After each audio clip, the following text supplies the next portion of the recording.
Hello sword friends, this is Alex from Swordier, and today I'm not gonna do a review of the sword, although I have two swords right here, but I do want to use these two swords as an example to make some clarifications, especially in terms of the blade geometry and also the functionality of the swords we designed. There's different pros and cons in terms of the blade geometry and also the sword we designed. That's why I'm making some clarifications from the sword we have here. I've been watching it into making the review of our swords, so I wanted to do not a comeback but a response to all the questions, and some problem may be causing some confusions. So let's start from this sword. Yeah, from the overlook of it, you might thought, oh, this is a diamond shaped sword, and also it's regular crossguard and stopper pommel, but it's not actually kind of like a tile shape. This blade geometry is actually the inspiration from Chinese sword. This is actually an outdated. I just get it from our factory stocks. It's been out of market for a long time, but still I pull it out to use it as an example. But I do want to make some clarifications for this blade geometry. It's not designed for cutting, and also even in Chinese sword, this blade geometry is not designed for cutting because it might not achieve the best cutting performance using this blade geometry, because when you do the polishing on the edge, you might not achieve a similar diamond shaped blade geometry. So I'm just making this example one more time using this sword. I know some people use it like a pushing forward or like a pushing backward. It's all the same, but as you can see, it's not sharp enough to cut in the paper. But it's not about like the technique of the polishing of the sword. It's because the geometry of the blade and also the design feature of this blade is not designed for the cutting. That's why I want to make this clarifications. If you wanted to buy a sword to use it mostly for cutting, this is definitely not the blade geometry you are looking for, especially with this Chinese Jian blade geometry. It's really sturdy when I shake it, and you can definitely use it for the cuttings, but when you cut a light material, this is not going to perform so sharp compared to the blade, those diamond shaped blade geometry, which I'm going to show it later to you. So this is the thing I want to clarify, but still, you know what, I will just put this all right here. You can make a direct comparison. This is still pattern welded one. As you can see, the blade surface with those pattern. The blade length is 90 centimeters. This one is only 80 centimeters.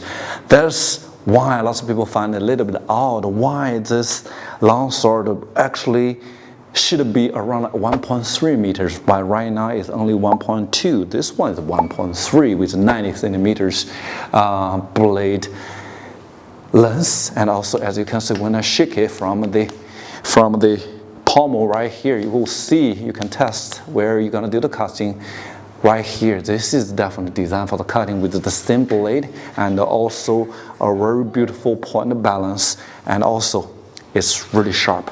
The reason why I'm saying it, you see why right now I'm holding the paper, now I'm pushing forward to cut the paper. As you can see, did you see that? That's the whole difference in terms of cutting light material. The sharpness is totally performed differently. So I hope I'm not causing any misunderstanding here, because when we design the sword, every sword have the purpose of the advantages and also disadvantages as well. As you can see, when I do the cutting the papers, I'm doing it multiple times. This blade has this diamond shape blade geometries, and also it's easier to do the sharpness, and also when you do the hand polishing and also use a sander to do that, to also for the digital tapers, it's not that hard. I know back before when our sword designed to almost like a 2 kilograms, a lot of people complain, this is like too heavy. It's not gonna perform so well, especially you're practicing it. But this one with the pattern welded, even though with this really heavy pommel, this stoppers, cross guard, and also with the ring for the dissection of the hilt, is only 1,380 grams. So you have a good balance point of view of sword, and also with good sharpness. Alright, so this is some clarification I want to make. And another thing is the blade settings. The first thing, first of all our European swords are full tongue and also pinned pommel right here. I will just show it right here. As you can see, pinned pommel. The cross guard is made in mass production. Right after we get it back from the mass production, we have to make sure the blade fit in the cross guard by a little bit of polishing, and also sometimes use CNC to machining and also do a little bit of polishing to make sure the blade just fit in the slot right there. And also some people complain there's epoxy right here inside of the blade. It's not very beautiful. This is something we cannot change. We wanted to put some epoxies to fill the holes. From the aesthetic view, it's not very well designed. So this is one thing, especially with these fullers right here. You cannot make sure there's no open space right there, but definitely we can just use nothing in it to make it hollow. And also I think from the aesthetic perspective, it might look better. So this is definitely our next step to improve on the seating of the blade. But with the design like this, you have my words, you don't have to worry about the sturdiness of the blade. It just hold right here, because I have been doing those cuttings and also thrusting a lot, practice a lot, and it will just stay there very stably. But the slot will make sure every blade will fit inside right there. So you can check your sword. If it's not, they're definitely not from Swordier. Alright, so this is some clarifications I want to make, and also I want to give you some confidence when you have the sword from us.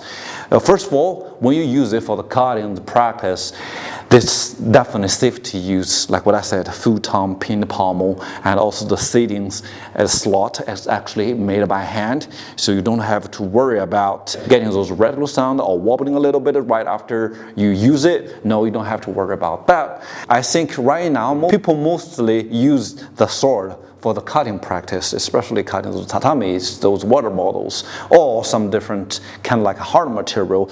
Definitely do not pick up any blade geometry like this one. First of all, it's not designed close to the European historical sword.